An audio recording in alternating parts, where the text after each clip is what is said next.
El día de hoy vamos a hablar de la fotografía en los medios impresos. Hasta la evolución de la fotografía, la impresión y difusión de las imágenes se daba a través de las técnicas de grabado en bajo y alto relieve, así como en litografía, con lo que se ilustraban todo tipo de publicaciones, como libros y periódicos. Estos, en un inicio, eran a una sola tinta, hasta que Jacques-Christophe Leblond de Frankfurt desarrolló la estampación de planchas superpuestas. Cuando se imprime en una sola hoja de papel los colores rojo, amarillo y azul, la imagen aparece a color. Para ello, la tirada requiere de unos puntos que se hacían coincidir en las esquinas, así como los registros actuales de offset. En 1725, Leblond publicó Colorito en francés y en inglés.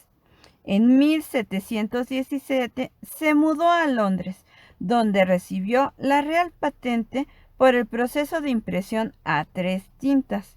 Para 1737 publicó L'Art d'imprimir les tableaux, una colección de recomendaciones para imprimir. El método de Leblond requería de amplia experiencia en deconstruir una imagen en sus componentes primarios y el entendimiento de los efectos de la superposición de impresiones de las tintas en ciertas áreas, por lo que para cada imagen había un proceso de ensayo y error. El proceso inventado por Leblond, que dio origen a los sistemas de reproducción masivos y a color, continuó usándolos en Francia aún después de su muerte y evolucionó hacia la cromolitografía y hacia la impresión de medio tono. Con fundamento en los documentos de Leblond sobre la imagen, William Fox Talbot documenta el uso de velos en relación con un proceso de grabado fotográfico. Su trabajo sobre fotomecánica entre 1850 y 1858 menciona el proceso de negativo en el papel de calotipo y los avances en la fijación de la imagen. Basándose en los avances de Talbot, Karel Klik inventó el fotograbado o heliograbado, todo el tiempo tratando de mejorar la reproducción de imágenes. En 1877, mientras trabajaba con el grabado en relieve de zinc, descubrió por casualidad un proceso que mejoraba el fotograbado. Pasó mucho tiempo tratando de perfeccionar su técnica y trabajó en los filtros para la obtención de semitonos.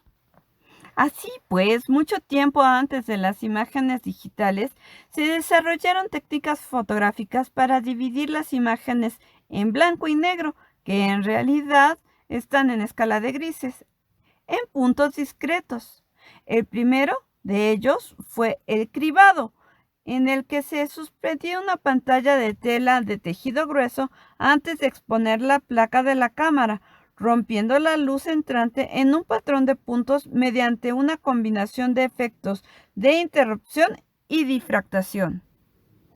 El primer tipo de tramado fue el punto estocástico. En las tramas estocásticas, el punto no varía de tamaño y se entiende por porcentaje de punto a la cantidad de puntos por unidad de superficie.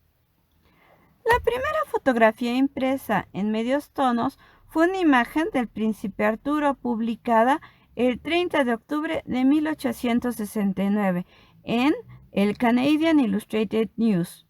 Hay que recordar que el príncipe Arturo fue hijo de la reina Victoria y el príncipe Alberto y se desempeñó como gobernador general de Canadá.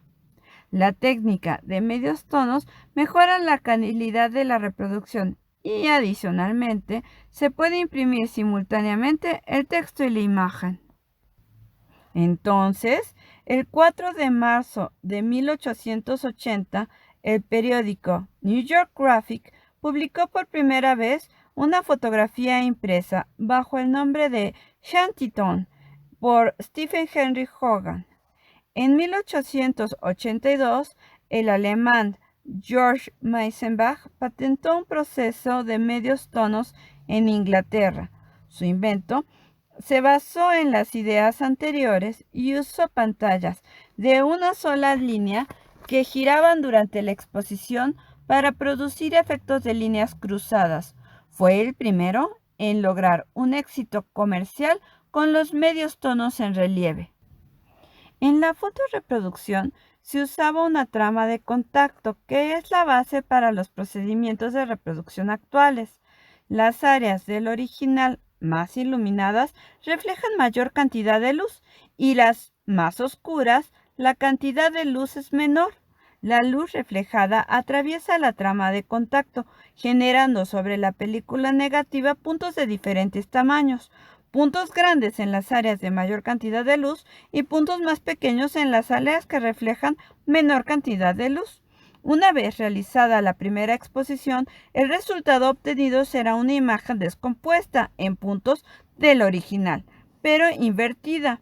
El proceso finaliza realizando un contacto y obteniendo una copia positiva, pero con puntos simulando sus tonos. La plancha fotográfica podría entonces revelarse utilizando técnicas de fotograbado para crear una plancha de impresión. Así, por lo tanto, evoluciona el concepto de porcentaje de puntos.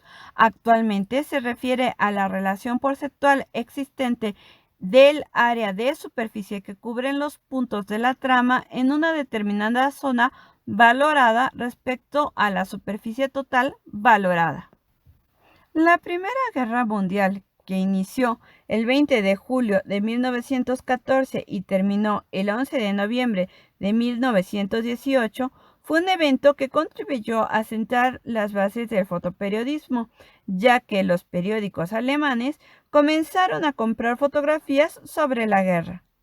Así, Erich Solomon, pionero del fotoperiodismo durante la Primera Guerra Mundial, sirvió al ejército alemán y estuvo prisionero en un campo de concentración francés. Poco después, se compró una cámara Emanox y se dedicó a fotodocumentar el periodo entre guerras. El fotoperiodismo de esa época sufrió un cambio importante por dos razones: cambios en la técnica de la toma fotográfica y la búsqueda de fotografías de temática controversial. Entre los cambios técnicos se encuentra la aparición de cámaras de 35 milímetros o pequeño formato, entre los que se destacó la marca Leica, por lo que para 1926 las cámaras Hermanox dejaron de fabricarse.